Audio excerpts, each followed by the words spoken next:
Halo Sobat Lifestyle One, saya Dr. Dewi Widyasuti, spesialis penyakit dalam. Kali ini kita akan membahas tentang hiperkolesterolemia.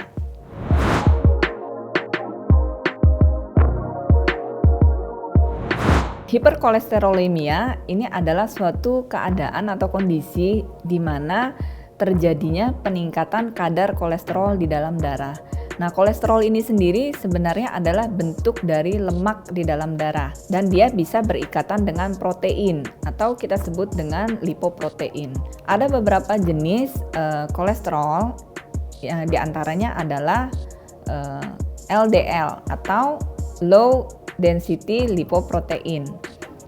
Nah, yang kedua juga kita mengenal dengan istilah HDL. HDL adalah high density lipoprotein.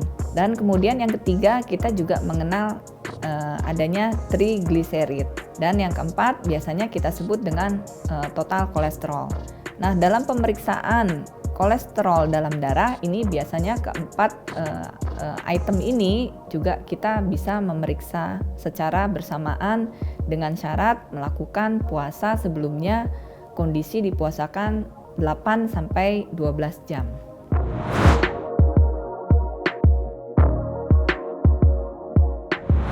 Di antara gejala hiperkolesterolemia ini, seseorang bisa merasakan pusing yang hebat, kemudian leher terasa kencang-kencang, kemudian adanya juga rasa mual, badan terasa tidak enak, ya. Kadangkala juga ada beberapa pasien yang mengeluhkan sulit tidur.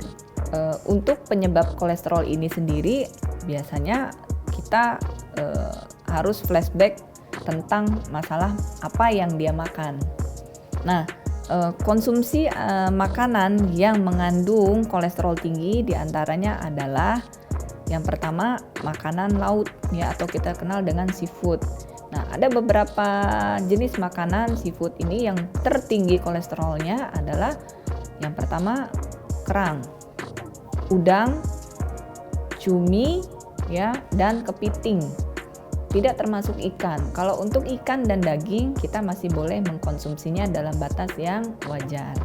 Kemudian selain makanan laut atau seafood, juga kandungan kolesterol itu tinggi ada di bebek, daging bebek, ya, baik dagingnya ataupun telurnya. Kemudian puyuh, ya, daging puyuh, daging burung puyuh itu baik dagingnya ataupun telurnya. Kemudian juga makanan lainnya mungkin yang bersantan, ya. Kemudian ada juga yang tertinggi yaitu otak sapi. Nah, di antara produk makanan tersebut yang tertinggi adalah memang otak sapi. Dan yang lainnya mungkin ada dalam kandungan kalau kita sebut sering jeroan, ya. Jeroan itu di antaranya ya usus, ya, babat, dan yang lain-lainnya.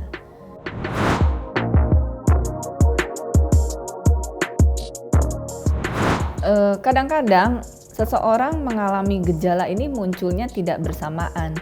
Jadi ada yang kita sebut dengan simptomatik, ada juga yang kita sebut dengan asimptomatik. Bagi orang-orang yang asimptomatik biasanya tidak ada keluhan apapun.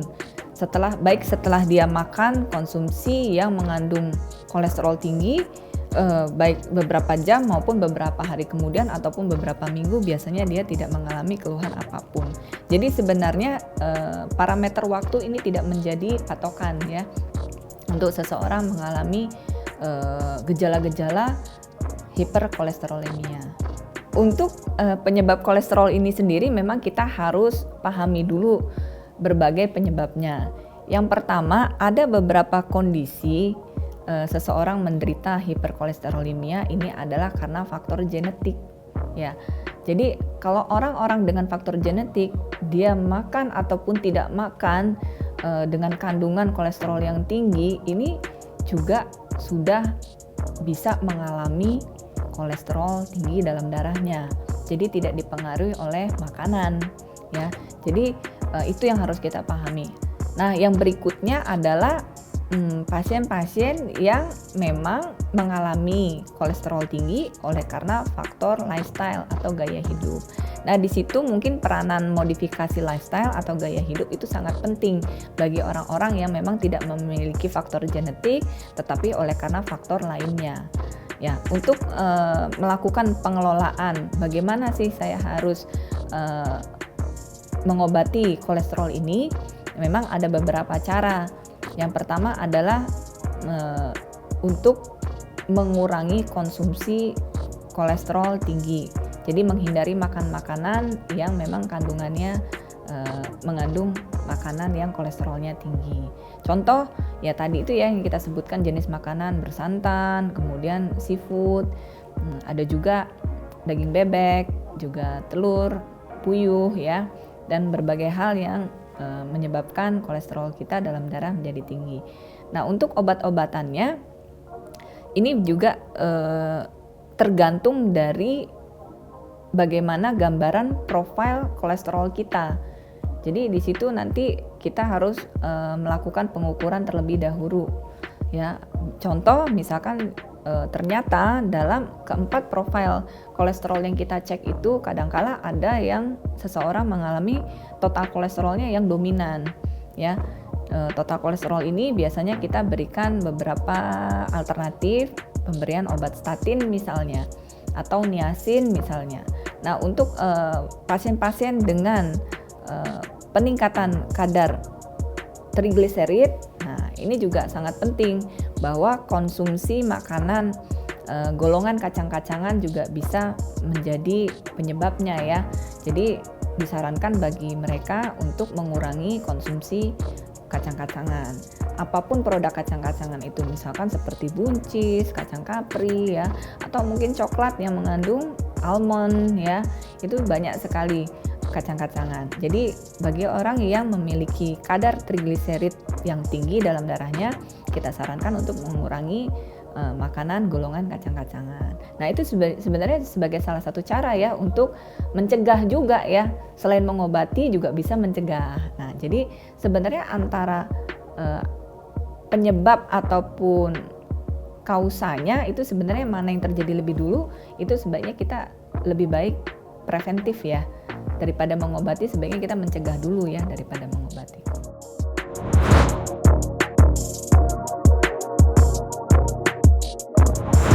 Komplikasi dari tingginya kolesterol dalam darah, memang kita bisa mengkaitkannya dengan beberapa kejadian. Yang pertama biasanya kejadian stroke, kemudian ada juga kejadian penyakit jantung koroner ya. Kemudian selalu ada kaitan juga dengan diabetes, karena kondisi kolesterol yang tinggi ini bisa menjadi salah satu dari kriteria sindrom metabolik ya. Jadi ada suatu sindrom metabolik yang kita kenal, biasanya kriterianya itu apabila seseorang memiliki yang pertama adanya diabetes, yang kedua kolesterol yang tinggi, kemudian yang ketiga obesitas sentral atau lingkar perut yang besar. Untuk wanita biasanya lebih dari 80 cm, untuk pria biasanya lebih dari 90 cm. Nah, yang terakhir biasanya dia memiliki faktor resiko hipertensi.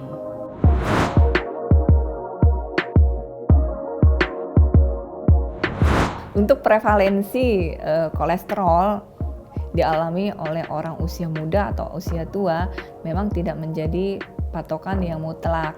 Jadi kadangkala ada juga orang usia muda mengalami hiperkolesterolemia. Nah, tetapi harus kita perhatikan juga bagaimana dengan gaya hidup dia sebelumnya. Nah, yang kedua, selain kita mengamati gaya hidupnya dia, juga apakah memang ada kemungkinan seseorang tersebut memiliki faktor keturunan adanya hiperkolesterolemia dari kedua orang tuanya.